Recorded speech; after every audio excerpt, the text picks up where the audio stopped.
c'est moi, Chantre-Moyer Stéphanie. Voici votre astuce du jour en quelques minutes.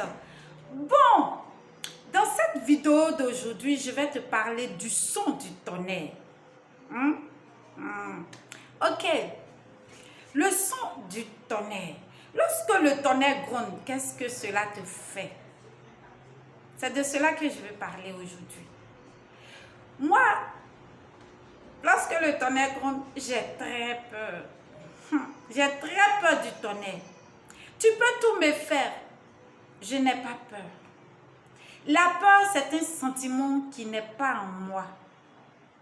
Mais, lorsqu'il pleut, et puis le tonnerre gronde là, je fais toutes les prières du monde. Tellement j'ai peur. Alors un jour, j'ai réfléchi à ça. La Bible déclare dans Apocalypse que le jugement plane. Le jugement plane. Ça nous attend tous sans exception, n'est-ce pas? Et aussi, Apocalypse nous parle encore d'une couronne qui nous est réservée là-bas, n'est-ce pas? Alors, je te pose une question. Comment tu te prépares? Mets-moi dans les commentaires comment tu te prépares. Parce que une fois tu fermes les yeux, c'est ta fin du monde qui est là comme ça.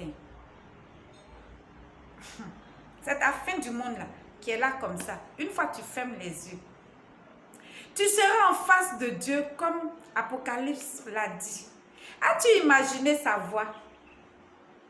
Est-ce que tu as imaginé la voix de Dieu? Quand le tonnerre gronde là, moi j'imagine que c'est la voix de Dieu. Le son là, c'est-à-dire il a diminué sa voix. C'est le son le plus bas. Là, le plus bas qui est là. En fait, comme on le dit dans le genre, son pépéro là. C'est ça là même qui est là comme ça là, c'est ça qui est tonnerre là. Quand ça vient comme ça, oui, je suis en train de... je ne sais pas. Donc, imagine que Dieu, je sois devant lui. Alors, j'imagine le son de sa première voix. J'imagine un peu quoi. Mon esprit est parti sur Exode 19, verset 16 à 18. Mais la partie du film qui me plaît là, c'est le verset 18.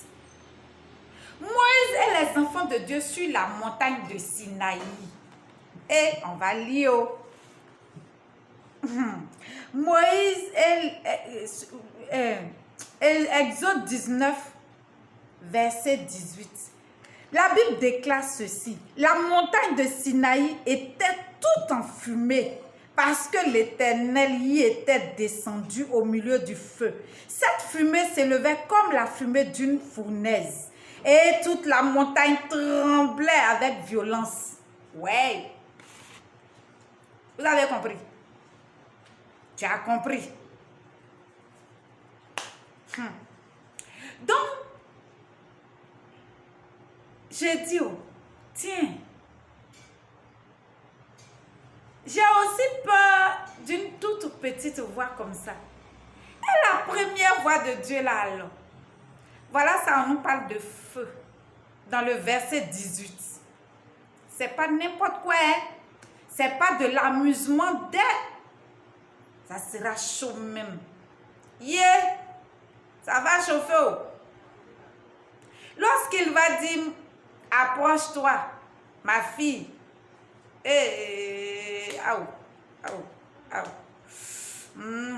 J'imagine, bien-aimé de Dieu,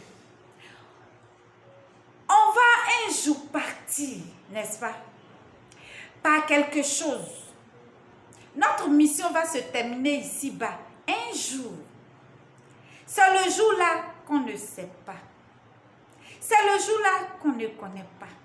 Ta fin du monde là, tu ne sais pas quand ça viendra sur toi. Parce que la terre tourne à une vitesse tellement folle. Wow. Tu ne te rends pas compte du danger. Alors, qu'est-ce que tu fais, bien-aimé? Comment tu te prépares, bien-aimé? Comment tu te prépares? Revois toute ta vie, s'il te plaît. Revois toute ta vie.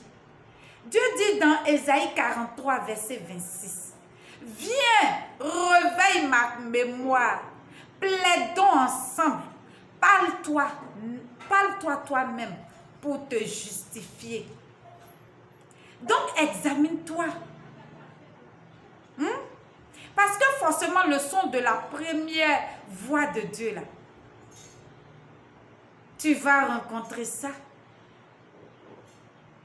Que tu le veuilles ou non, tu vas rencontrer un jour. Tu vas entendre un jour cette voix. Est-ce que tu pourras supporter? Bien-aimé, est-ce que tu pourras supporter? Si tu arrives à supporter le tonnerre, si ça ne te fait pas peur, ça ne te fait pas peur. Je sais que tu n'es pas moi. Moi, j'ai peur du tonnerre. Mais et toi? Comment ça te fait? Qu'est-ce que ça te fait?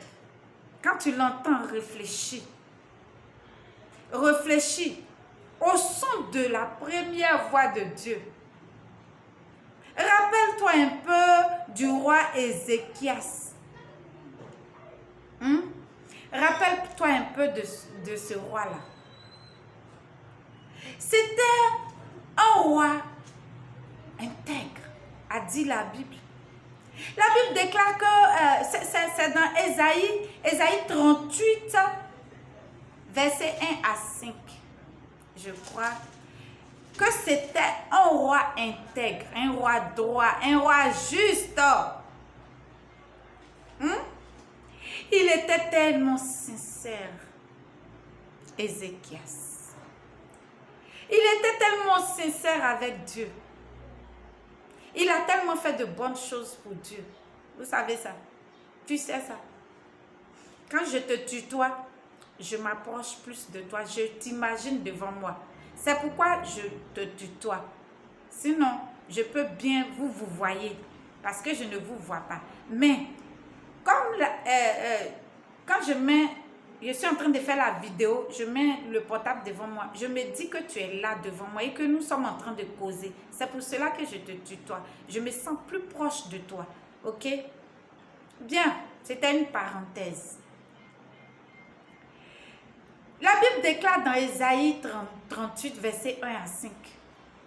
Je crois que je l'ai déjà dit. Que Ézéchias était un roi intègre. Un roi tellement juste. Un roi tellement droit. Un fervent serviteur de Dieu. Ézéchias. Lorsque le prophète Ésaïe lui annonça que sa fin du monde était arrivée là, qu'est-ce qu'il a fait? Qu'est-ce qu'il a fait? Il a supplié Dieu en larmes. Ézéchias. Il a défendu sa cause. Ézéchias. Il a plaidé. Il a rappelé à Dieu sa fidélité. Et le Seigneur a ajouté 15 ans à sa vie. Non seulement le Seigneur l'a guéri, mais le Seigneur a ajouté 15 ans encore à sa vie. Tu t'en rends compte? Bien-aimé, tu as mal, n'est-ce pas? Bien-aimé, la maladie te ronge, n'est-ce pas? Tu n'es pas en paix parce qu'elle a volé ta joie. Mais rappelle-toi de quelque chose. Rappelle à Dieu toute action faite à son égard. D'accord? Rappelle-le lui. et tu verras. C'est le Dieu qui donne gratuitement. Bien-aimé. C'est le Dieu de l'alliance. Bien-aimé. La guérison est disponible chez lui. C'est versé comme ça. La Bible dit que mon peuple périt par manque de connaissance. Je t'en supplie, ne péris pas. Ne péris pas parce que tu ne sais pas. Tu as la Bible chez toi. Vraiment, regarde dedans. Ouvre, lis, regarde dedans. C'est important. C'est important. Et applique chaque mot, chaque parole, chaque virgule, chaque point à ta vie, s'il te plaît. S'il te plaît. Que le Seigneur prenne le contrôle de ta santé, bien-aimé. C'était Chante-Moyer Stéphanie. La guérison est disponible. Ciao, ciao. Abonne-toi et puis clique. Ciao.